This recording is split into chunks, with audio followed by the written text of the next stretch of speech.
You've learned about many kinds of molecules up to this point, and you've started learning about biological molecules.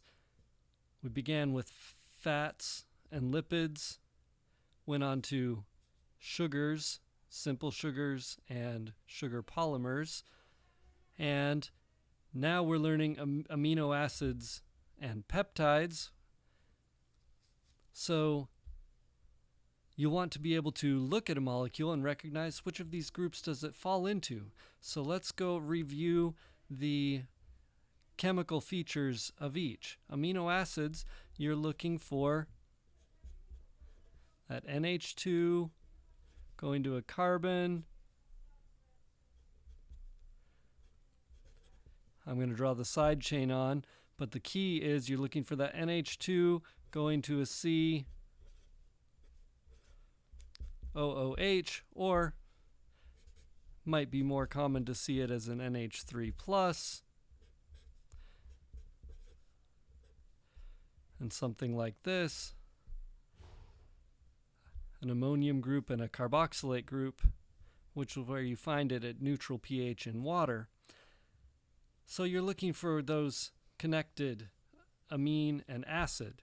Now you might find it in a big chain where you see an N, CC, N, CC, N, and it continues on. And there will be other things. There will be side chains. There will be hydrogens that I'm not drawing. You'll have our R groups that are side chains, but you're looking for that repeating pattern, and that's going to tell you that it's not an amino acid, but a peptide. How are you going to recognize monosaccharides? Typically, you'll see some sort of ring.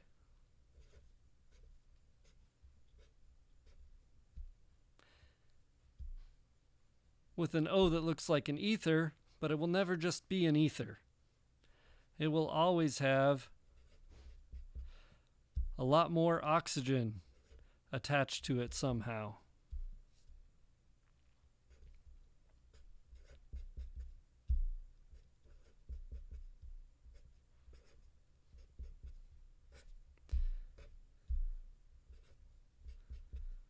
A lot of hydroxyl groups, they may be attached to other things.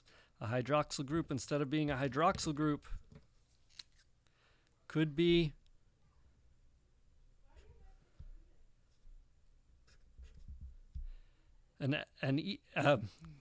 could be an ether or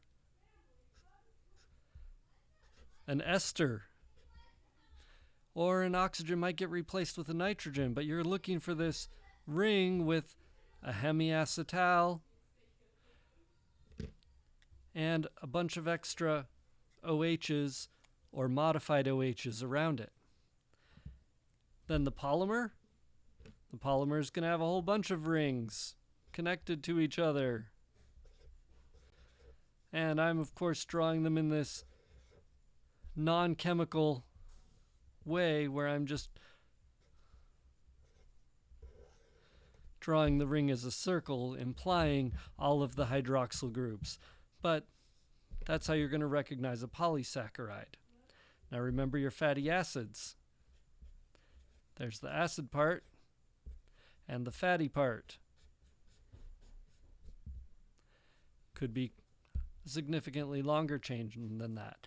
Then lipids, you've got all those different kinds that you recognize by having large parts that are non-polar or aliphatic. A lot of alkane with maybe some alkenes thrown in here and there. And then we've got one that doesn't fit that description exactly, but is still fairly nonpolar. Your steroids that you recognize by this ring. So, amino acids, look for the amino and the acid part. Peptides, chains of amino acids.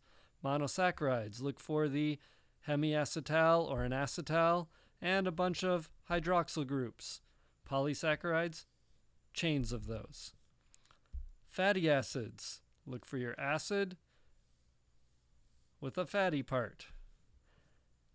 Lipids, look for things that contain fatty acids or molecules that look similar, or pieces of molecules that look similar to fatty acids, or look for a steroid group.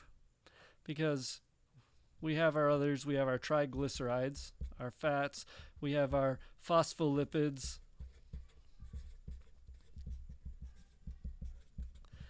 we have sphingolipids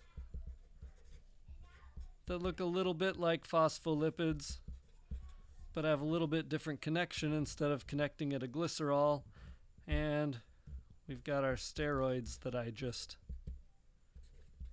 drew above. In plants, we have waxes, and those are the major categories of lipids.